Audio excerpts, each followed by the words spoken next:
Kimara's-chan dethroned as the queen of the Gundam girls? Not a chance. Hey, what is up everyone? Welcome back to another Gundam review, and today I'm taking a look at this right here. Not technically a Gundam, this is the figurized standard build divers, Diver Ayame. So once again, if you do want one of these of your own or for any of your Gunpla needs, just check out that link down there in the description and you can get yours at Hobby Link Japan. So first off, a quick overlook at everything that it says comes in the box, and that is Diver Ayame herself. We get a stand in here, we've got a sheet of standard stickers, and in this box, in a high grade, we've got, believe it or not, water slide transfers. These are great. As well as that, we've got a stand adapter, 2 extra faces, wait no, we've got 3, a pair of kunai, and an extra pair of hands, which is fists, and what she has on there already, which is a pair of widespread open hands. On top of all of that, we also have a whole ton of leftover parts. That's those, these, and enough to make a paraplegic version of her. What? So for the most part, all this stuff right here is junk. It's just leftover stuff that's off of runners of kits we've seen already. These then are optional parts for the faces, so we have a grand total of 4 faces in total, which I'll show you in a minute, but these are 2 optional eyes for each. We have these ones with absolutely blank eyes, and then we have these ones right here which have molded eyes. So these definitely would be better for painting, these would be better for stickers, so you have the option of both of those. This, on the other hand, is probably the oddest addition to a box I've ever seen. So this needs a little bit of explaining. So in this box you have the option to build the entire full body of Ayame or just this bust style version. But there's so many parts left over that you can almost build the bust, but you can't really, which is the letdown. So basically we're missing too many parts to build the full bust. Bandai gave the option to build either or, but because they reused a lot of runners, just like we saw with the Shining Break, you've a bunch of leftover parts but just not enough to pull it off. Honestly, this right here was so close, I kind of wonder why they didn't just go the whole way. So first off, I'll mention that the neck is completely wrong, the inside the arms there are completely wrong, the upper arm is completely wrong as well. These are all leftover parts. You can see that little divot in the shoulder there. That is from the original Diver Ayame. It's basically that part there up on the shoulder which allows the shoulder armor to be attached. That's why that's there. As you can see, the standard version of Ayame does not have that. But still, you could almost forgive it for that, but it's missing the one joint from here. So we do have a hand and an arm for both arms, a forearm. So it's just missing that one joint, then you'd be able to pull it all off and paint it, and it'd be pretty much perfect.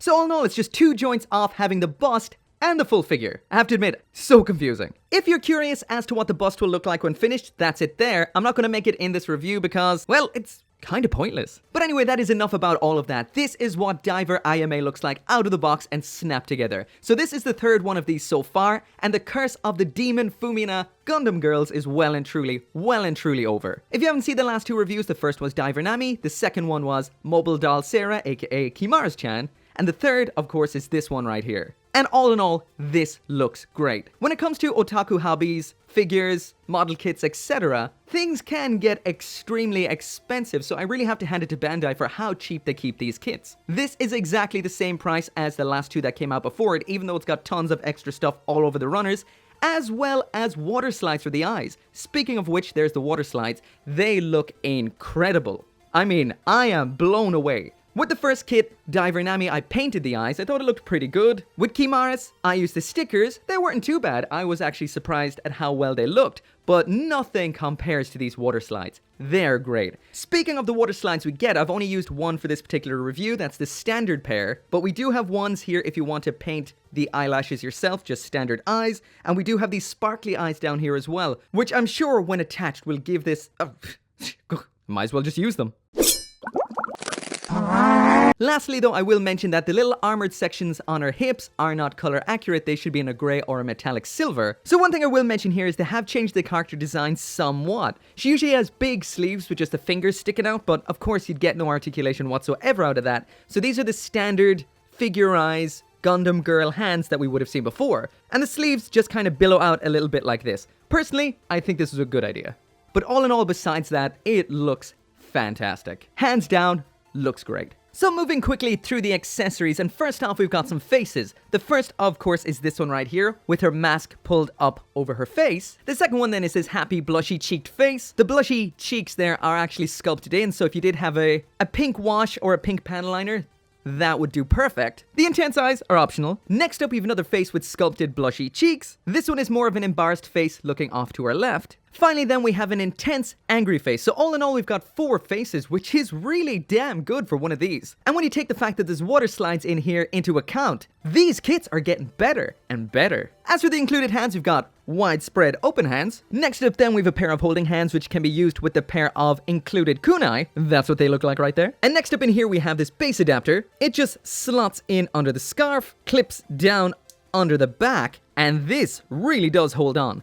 So of course, because this is included, that means there is no hole in the back of the figure. Some may like that. This has 3 points of attachment and attaches onto the base, just like so. So now moving on to the articulation, and as always, from the head down. So even though the neck is double jointed, we don't have a giggity, just down, up, that's all the way up. Full rotation, and side to side tilt. The hair is on a ball joint. These can move independently, so can this. Shoulder moves out ever so slightly. We've got a ball joint in there. There's the arm.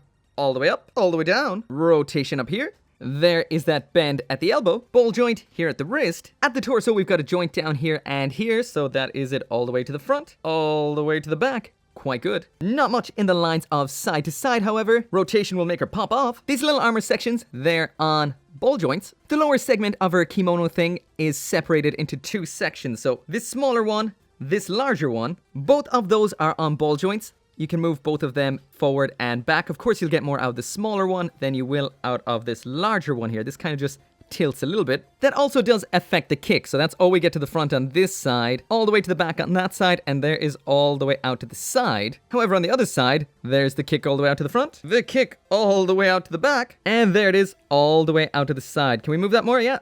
There it is, all the way out. At the hips, the design in general is what we saw before, so they do move up and down ever so slightly. Dismembering her for a second to make this a little bit easier. As you can see, this little section in here can move up and down. We've got full rotation right here at this point. There is the full bend at the knee. It's okay. I will mention there is actually no purpose for this seam line. It's just part of the build. This does not rotate at all. So even though that's there and doesn't look great, you don't get anything out of it. Lastly, then we've got the ankle, which has down, up, rotation up top, and pivot side to side down here. So I will mention that the articulation is somewhat limited due to this little bottom section of the kimono. Of course, there is a lot more to those joints, but that kind of gets in the way by design. But all in all, pretty damn good.